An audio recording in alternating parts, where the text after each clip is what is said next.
Welcome to my YouTube channel DSR tutorial. आज के lecture में हम मॉलिक्यूलर बायोलॉजी के नेक्स्ट टॉपिक के बारे में स्टडी करेंगे। पिछले लेक्चर में हम लोगों ने प्रोकैरियोटिक रेप्लिकेशन के बारे में बात की थी और आज के लेक्चर में हम यूकैरियोटिक रेप्लिकेशन के बारे में बात करेंगे।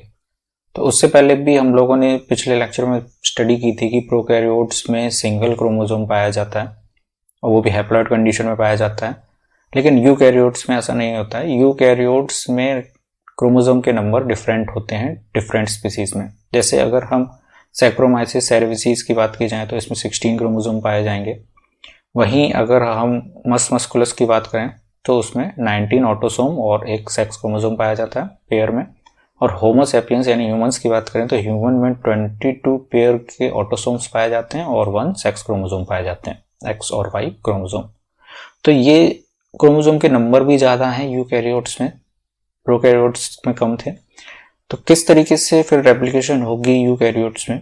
और प्रोकैरियोट्स में सेल ऑर्गेनेलिस प्रेजेंट नहीं थे, न्यूक्लियस भी प्रेजेंट नहीं था। जो क्रोमोसोम मैटर था वो न्यूक्लियोइड में और साइटोप्लाज्म में ऐसे ही पड़ा हुआ था। लेकिन यहाँ पर जो रेप्लिकेशन होती है वो न्यूक्लियस में होती है और न्यूक्लियस में भी जो रेप्लिकेशन होती है वो क्रोमोसोम में होती है।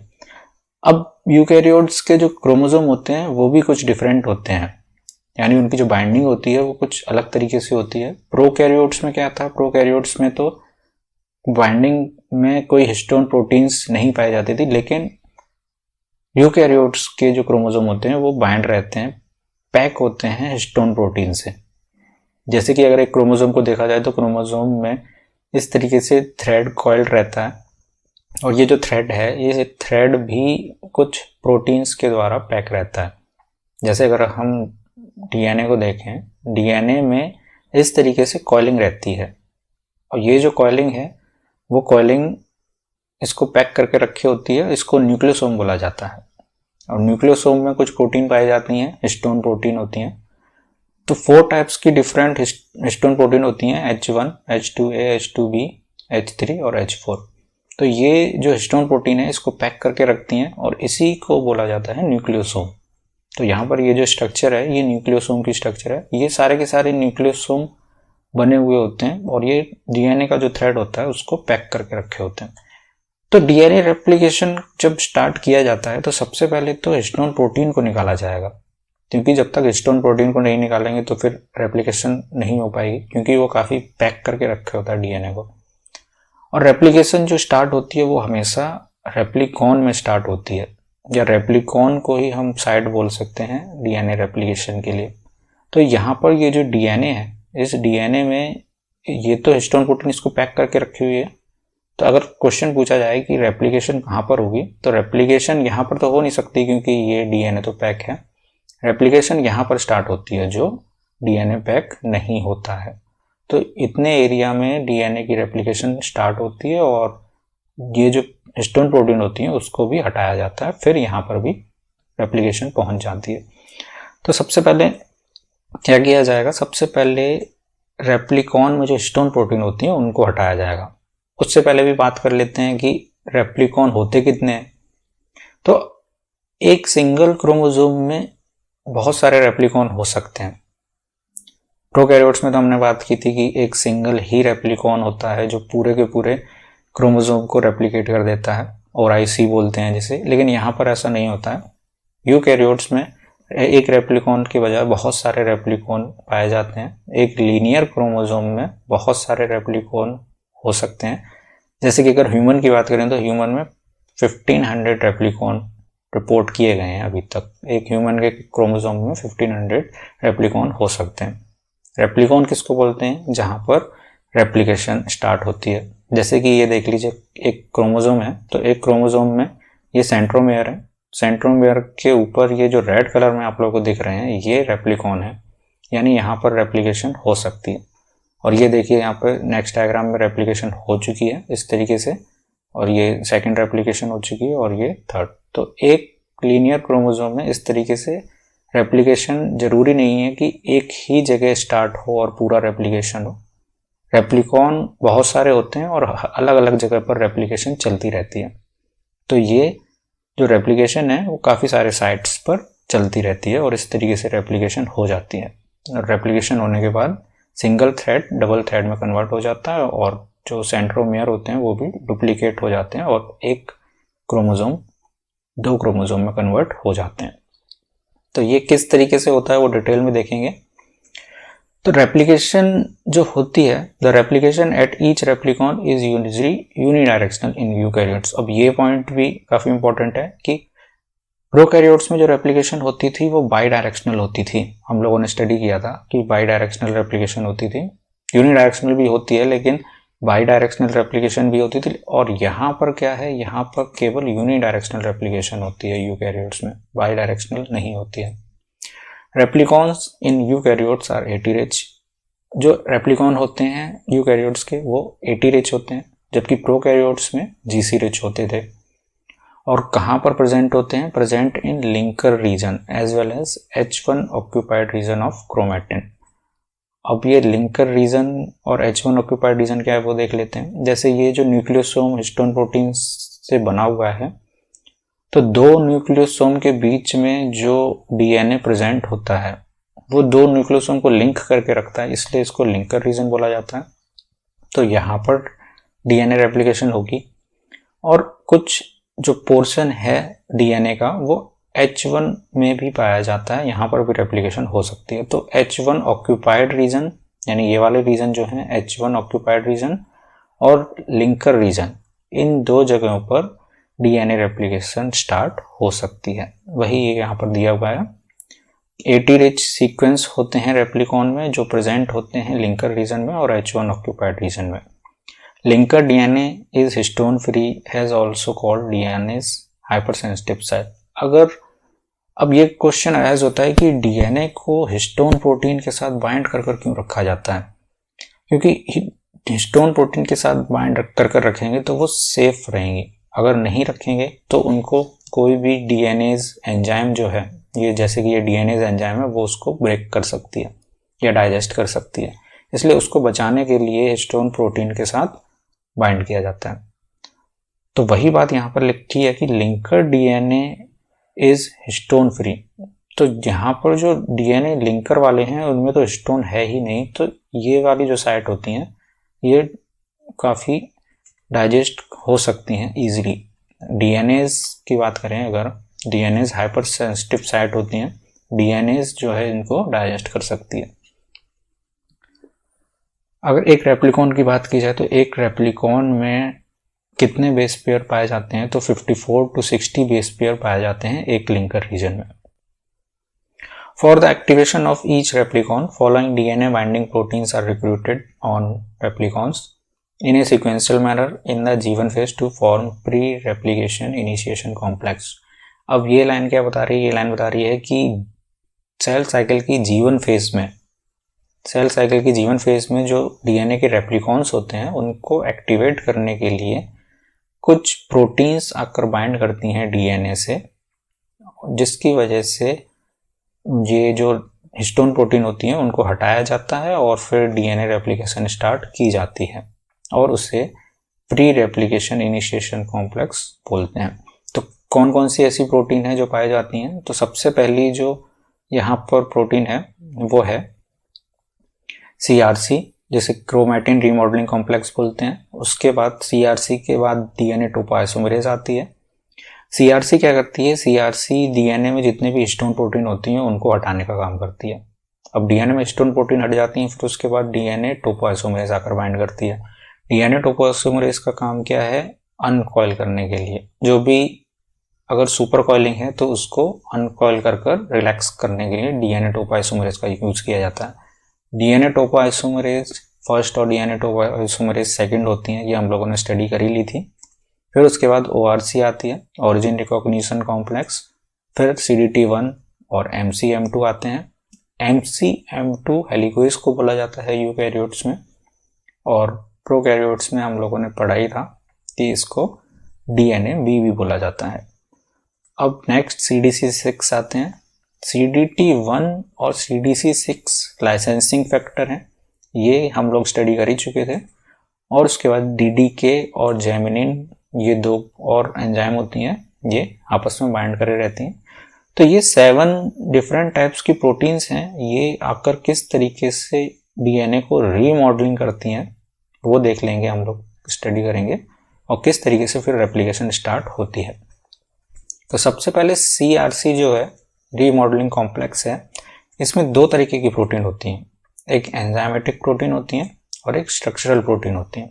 एंजाइमेटिक प्रोटीन में डीएनए मिथाइलेशन कर सकती हैं, फॉस्फोराइलेशन कर सकती हैं और एसिटाइलेशन कर सकती हैं। और दूसरी जो स्ट्रक्चरल प्रोटीन है वो स्वाइस-स्निप कॉम्प्लेक्स है, वो डीएनए को हटा सकती हैं। तो होता क्या है, जो हिस्टोन प्रोटीन होती है, हिस्टोन प्रोटीन में एमिनो एसिड्स पाए जाते हैं, आर्जिनिन, लाइसिन, सेरिन और थ्रेओनिन। तो ये पॉजिटिव चार्ज की होती है और जो डीएनए होता है वो नेगेटिव चार्ज का होता है। तो दोनों में बाइंडिंग अच्छी तरीके से रहती है। तो इस बाइंडिंग को हटाने के लिए हिस्टोन प्रोटीन को मिथाइलेशन दिया जाता है, फॉस्फोराइलेशन दिया जाता है और एसिटाइलेशन दिया जाता है, ताकि उनकी जो बाइंडिंग है वो लूज हो जाए। और फिर उसके बाद लूज होने के बाद स्ट्रक्चरल प्रोटीन जो होती हैं वो डीएनए से हिस्टोन को आकर निकाल देती हैं। तो यही लाइन लिखी हुई है यहाँ पर। एंजाइमेटिक प्रोटीन होती हैं जो CRC की, वो हिस्टोन को मॉडिफाई कर देती हैं। कैसे करती हैं? मिथाइलेशन से, फॉस्फोराइलेशन से और एसिटाइलेशन से। तो इससे डीएनए और हिस्टोन की जो एफिनिटी होती है वो लूज हो जाती है। और उसके बाद जो CRC की अगली कंपोनेंट है स्वाइस-स्निप कॉम्प्लेक्स, वो आती है और वो डिसोसिएट कर देती है हिस्टोन को डीएनए से। लेकिन डिसोसिएशन से पहले, but before dissociation of histone, CRC load topoisomerase onto the DNA. लेकिन डिसोसिएट करने से पहले टोपोआइसोमरेज को लोड कर देती है CRC की जो स्ट्रक्चरल प्रोटीन है वो वाली। फिर जो अगला पॉइंट था, सेकंड पॉइंट, ORC आएगा। ORC यानी ओरिजिन रिकॉग्निशन कॉम्प्लेक्स, वो आकर लोड हो जाएगा। और ये क्या करेगा? Load on to the fully methylated AT rich replicon. AT rich तो होते ही हैं रेप्लिकॉन, और अगर वो फुल्ली मिथाइलेटेड होंगे, मिथाइलेशन किया किसने है? मिथाइलेशन CRC ने किया है। ये यहाँ पे देखिए लिखा हुआ है, CRC क्या करती है? मिथाइलेशन देती है। तो मिथाइलेशन CRC ने दिया है, तो यहाँ पर ये ORC आकर लोड हो जाएगी। और ये क्या करेगी? इट रिक्रूट CDC6, ये CDC6 को आकर बाइंड करा देगी। और फिर CDT1 आएगी, वो CDT1 हेलिकेज को आकर बाइंड करा देगी। तो ये किस तरीके से होती है पूरी प्रोसेस डिटेल में देख लेंगे। देखिए, ये एक न्यूक्लियोसोम हमने ले लिया और उस न्यूक्लियोसोम में डीएनए बाइंड है। तो सबसे पहले यहाँ पर हिस्टोन प्रोटीन को निकालना पड़ेगा। हिस्टोन प्रोटीन को कौन निकालेगा? क्रोमैटिन रीमॉडलिंग कॉम्प्लेक्स निकालेगा। क्रोमैटिन रीमॉडलिंग कॉम्प्लेक्स में हम लोगों ने अभी स्टडी किया ही था कि एंजाइमेटिक प्रोटीन होती हैं और स्ट्रक्चरल प्रोटीन होती हैं। तो एंजाइमेटिक प्रोटीन क्या करेंगी? सबसे पहले हिस्टोन प्रोटीन में मिथाइलेशन करेंगी, फॉस्फोराइलेशन करेंगी या एसिटाइलेशन करेंगी। तो इसकी वजह से जो डीएनए और हिस्टोन की एफिनिटी है वो लूज हो जाएगी। फिर उसके बाद अगला कंपोनेंट जो है स्ट्रक्चरल प्रोटीन, स्वाइस-स्निप कॉम्प्लेक्स बोलते हैं जिसको, वो आकर डीएनए से हिस्टोन को हटा देगा। और हटाने से पहले भी टोपोआइसोमरेज को आके बाइंड कर देगा। ये इतना हम लोगों ने अभी पढ़ा था। तो इस तरीके से टोपोआइसोमरेज आ जाता है और हिस्टोन प्रोटीन अलग हो जाती हैं। अब डीएनए में रेप्लिकेशन हो सकती है, क्योंकि डीएनए अब टाइटली पैक्ड नहीं है, हिस्टोन फ्री डीएनए हो चुका है। अब क्या होगा? टोपोआइसोमरेज का वही वर्क है जो हम लोगों ने पहले देखा था, डीएनए को कट करना। अगर सुपर कॉइलिंग है डीएनए में तो डीएनए को कट करेगा, रोटेट करेगा और रोटेट करने के बाद उसको फिर डीजॉइन कर देगा। इससे क्या होगा? इससे डीएनए में जो टेंशन होती है वो रिलीज हो जाएगी। तो डीएनए में टेंशन रिलीज हो जाएगी तो डीएनए थोड़ा ओपन हो जाएगा, कॉइलिंग थोड़ी कम हो जाएगी, ट्विस्ट कम हो जाएंगे। तो ट्विस्ट को कम करने के लिए टोपोआइसोमरेज फर्स्ट का यूज किया जाता है। और टोपोआइसोमरेज फर्स्ट का यूज करने के बाद फिर अगली जो यहाँ पर अगला जो है ORC, ओरिजिन रिकॉग्निशन कॉम्प्लेक्स, वो आएगा, वो आकर बाइंड कर जाएगा। फिर उसके बाद चौथा जो कंपोनेंट है CDT1 आएगा और CDT1 अपने साथ हेलिकेज को भी लेकर आएगा। हेलिकेज क्या है? MCM2 बोलते हैं यूकैरियोट्स में हेलिकेज को। तो CDT1 लोड करने का काम करता है हेलिकेज को। ये सारी की सारी प्रोसेस सेल साइकिल की G1 फेज में हो रही है। तो G1 फेज में CDT1 हेलिकेज को लोड करता है और CDC6 आकर बाइंड कर जाता है। फिर क्या होता है? जो 6th और 7th कंपोनेंट है DDK और जैमिनिन, G1 फेज में DDK को जैमिनिन जो प्रोटीन होती है वो इनएक्टिवेट कर रखती है।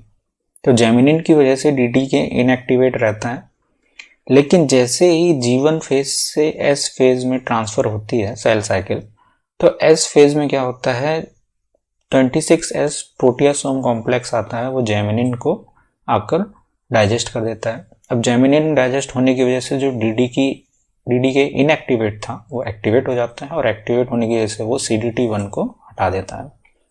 CDT1 हटने की वजह से ORC कॉम्प्लेक्स जो था वो एक्टिवेट हो जाता है, जो CDC6 को डाउन कर देता है, और CDC6 एक्टिवेट कर देता है हेलिकेज को, यानी इसको MCM2 को एक्टिवेट कर देता है CDC6। तो इस तरीके से CDC6 से हेलिकेज एक्टिवेट हो जाता है, और हेलिकेज एक्टिवेट होने की वजह से फिर हेलिकेज अपना वर्क स्टार्ट कर देता है। और हम लोगों ने पढ़ा था हेलिकेज के साथ RNA प्राइमेज आकर बाइंड कर जाता है और प्राइमोसोम्स की फॉर्मेशन कर देता है, जो छोटे छोटे प्राइमर की फॉर्मेशन करता है। हेलिकेज फिर 5' to 3' डायरेक्शन में चलना स्टार्ट कर देता है और प्राइमोसोम प्राइमर बनाने की फॉर्मेशन कर देता है। तो इस तरीके से प्राइमर की फॉर्मेशन हो जाती है। अब ये एक तरफ प्राइमर की फॉर्मेशन हुई है और एक तरफ प्राइमर की फॉर्मेशन नहीं हुई है, तो उससे हम लोग पता लगा सकते हैं कि कौन सा लीडिंग स्ट्रैंड है और कौन सा लैगिंग स्ट्रैंड है। तो जहां पर प्राइमर की फॉर्मेशन होती है वो लैगिंग स्ट्रैंड होता है, और जहां पर नहीं होती है वो लीडिंग स्ट्रैंड होता है। तो इस तरीके से स्ट्रैंड की फॉर्मेशन हो जाती है। फिर यूकैरियोट्स में जो अगली एंजाइम है DNA पॉलीमरेज अल्फा, वो आती है। DNA पॉलीमरेज अल्फा क्या करती है, DNA पॉलीमरेज अल्फा के पास दोनों साइड्स हैं, DNA इनिशिएशन वाले डोमेन भी है इसके पास और DNA इलोंगेशन वाला डोमेन भी है। तो ये क्या करेगी, ये अपना प्राइमर खुद भी बना सकती है और उसको इलोंगेट भी कर सकती है। तो इसीलिए ये यहाँ पर प्राइमर की फॉर्मेशन करना स्टार्ट कर देते हैं और इलोंगेशन करना भी कर सकती हैं, लेकिन इनमें प्रोसेसिविटी नहीं होती है। ये ज़्यादा से ज़्यादा 50 से 60 न्यूक्लियोटाइड्स को ऐड करेंगे और उसके बाद ये आगे वर्क नहीं कर पाते हैं। तो इसलिए फिर इससे आगे वर्क करने के लिए जो अगली DNA पॉलीमरेज हैं, DNA पॉलीमरेज डेल्टा और एप्सिलॉन, वो आते हैं। DNA पॉलीमरेज हम लोगों ने पढ़े ही थे, यूकैरियोट्स में DNA पॉलीमरेज अल्फा होता है, बीटा होता है, गामा होता है, डेल्टा होता है और एप्सिलॉन होता है। DNA पॉलीमरेज अल्फा तो ये खुद ही है, तो ये प्राइमर की फॉर्मेशन कर रहा है और इलोंगेशन की फॉर्मेशन भी करता है थोड़ा बहुत। DNA बीटा की बात करें तो बीटा निक ट्रांसलेशन का वर्क करते हैं। DNA गामा माइटोकॉन्ड्रिया में वर्क करते हैं इलोंगेशन करने के लिए, और डेल्टा और एप्सिलॉन जो होते हैं वो अब इसके बाद आकर इन DNA पॉलीमरेज अल्फा को हटाएगा और वर्क करेगा। तो यहाँ पर जब ये प्राइमर की फॉर्मेशन हो जाती है, इस प्रोसेस को बोला जाता है रेप्लिकेशन इनिशिएशन। तो रेप्लिकेशन इनिशिएशन का वर्क कौन करता है, DNA पॉलीमरेज अल्फा करता है। DNA पॉलीमरेज अल्फा आकर इनिशिएट कर देता है रेप्लिकॉन में DNA रेप्लिकेशन। अब इसके बाद क्या होगा, DNA इलोंगेशन का वर्क स्टार्ट होगा।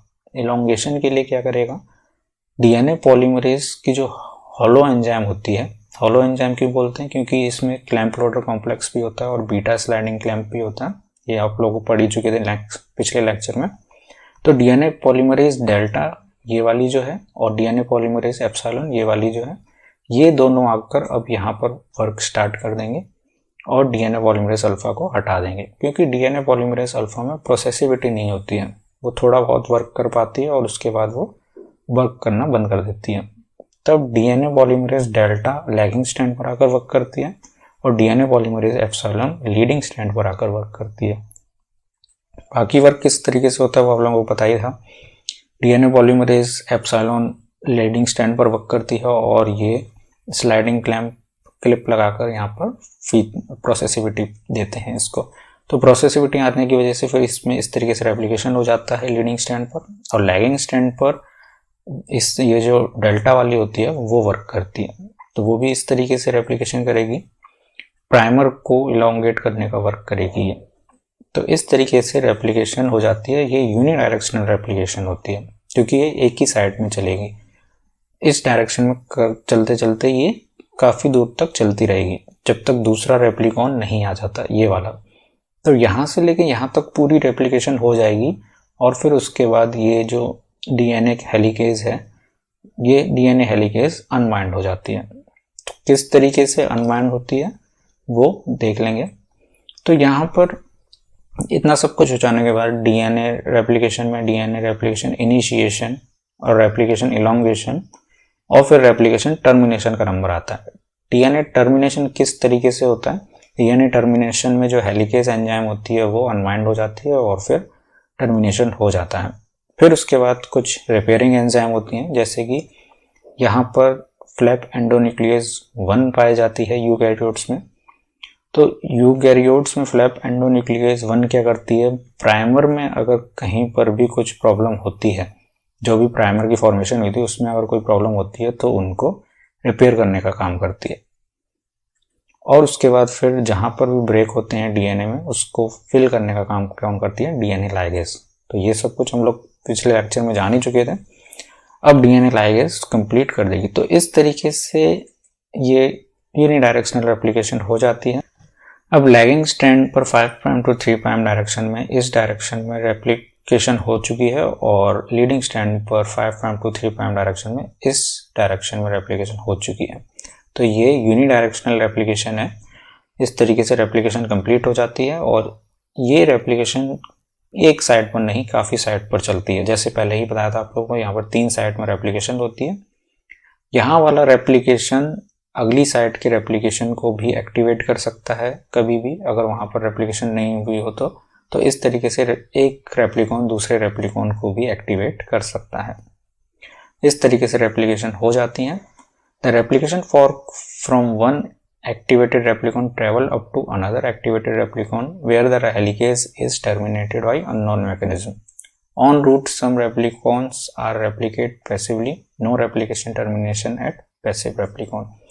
तो ये बात बताई गई है कि अगर रेप्लिकेशन यहाँ पर चल रही है और वो रेप्लिकेशन चलते चलते अगले रेप्लिकॉन के पास पहुँचती है तो जो हेलिकेज एंजाइम होती है वो ब्रेक हो जाती है, यहाँ से हट जाती है और फिर उसका वर्क खत्म हो जाता है और उसी को बोला जाता है डीएनए रेप्लिकेशन टर्मिनेशन।